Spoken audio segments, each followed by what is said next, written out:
सरपंच संतोष देशमुख हत्या प्रकरणामुळे टीकेचे धनी ठरलेले मंत्री धनंजय मुंडे यांचं टेन्शन आता आणखी वाढलंय।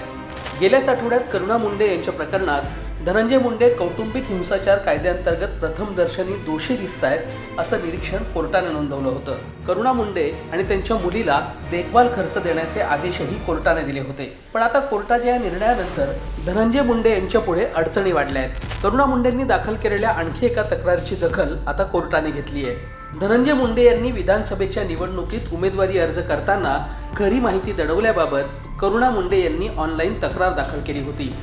परळीच्या फौजदारी कोर्टाने मंत्री धनंजय मुंडे यांना कारणे दाखवा नोटीस बजावण्याचे आदेश दिले। याबाबत 24 फेब्रुवारी 2025 रोजी परळीच्या फौजदारी न्यायालयात सुनावणी होणार असल्याचं तक्रारदारांचे वकील चंद्रकांत ठोंबरे यांनी म्हटलंय। मुंडे यांनी परळी विधानसभा मतदारसंघातून दाखल केलेल्या उमेदवारी अर्जासोबतच्या शपथपत्रात पत्नी राजश्री मुंडे आणि 3 मुली तसंच करुणा मुंडे यांच्या 2 मुलांचा उल्लेख केला होता।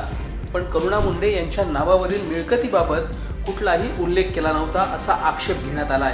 त्याआधी धनंजय मुंडे यांचं टेन्शन वाढवणारी एक घटना बुधवारी घडली होती। विधानसभा निवडणुकीच्या मतदानादरम्यान राष्ट्रवादी शरदचंद्र पवार पक्षाच्या कार्यकर्त्याला मारहाण केल्याप्रकरणी धनंजय मुंडे यांच्या कार्यकर्त्यावर गुन्हा दाखल करण्यात आलाय। अजित पवारांच्या राष्ट्रवादीचा कार्यकर्ता कैलास फड याच्या विरोधात हा गुन्हा दाखल झालाय।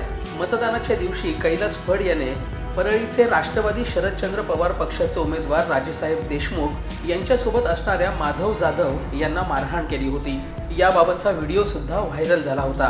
पण आतापर्यंत फड यांच्या विरोधात गुन्हा दाखल करण्यात आला नव्हता। आता अखेर पोलिसांनी कैलास फड याला दणका देत गुन्हा दाखल केलाय।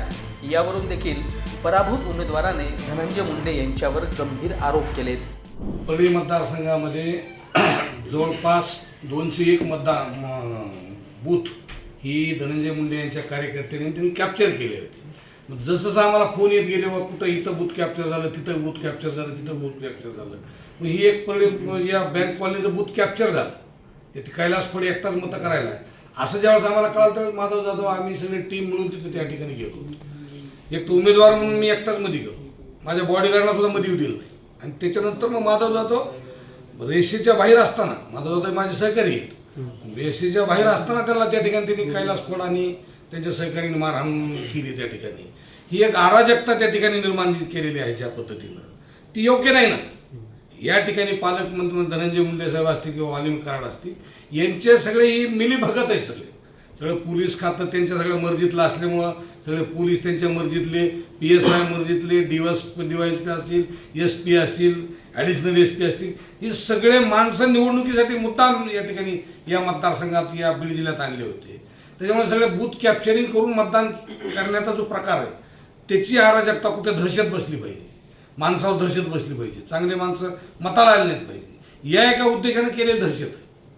आणि मग ही दहशत अतिशय टोकाची झाली आणि जेव्हा जिल्हा बदनाम झाला, आज बीड जिल्ह्याची प्रतिमा महाराष्ट्रात मलिन झाली, त्याच्यापेक्षा धनंजय मुंडेची प्रतिमा मलिन झाली, त्याच्यापेक्षा वाल्मिकीची प्रतिमा मलिन झाली। आज लोकांचा विश्वास उडाला बीड जिल्ह्यातल्या परळीतल्या लोकशाहीवरचा। त्या दिवशी सरकारला ही प्रतिमा कुठे भरून काढायची म्हणून आज 82 दिवसानंतर हा गुन्हा नोंद झाला। हे कुठेतरी अपयश लपवायचे आता, म्हणून या ठिकाणी ही केलं FIR नोंद झालेला आहे। धनंजय मुंडे यांना आता या नोटिशीला उत्तर द्यावं लागणार आहे। पण आता विरोधकांनी देखील या प्रकरणात धनंजय मुंडेंना जोरदार टार्गेट केलंय। या राजकीय आरोपांवर धनंजय मुंडे काय उत्तर देतात ते पाहणं महत्त्वाचं ठरणार आहे। तुम्हाला याबद्दल काय वाटतं ते कॉमेंट बॉक्समध्ये नक्की लिहा। व्हिडिओ पाहिल्याबद्दल धन्यवाद।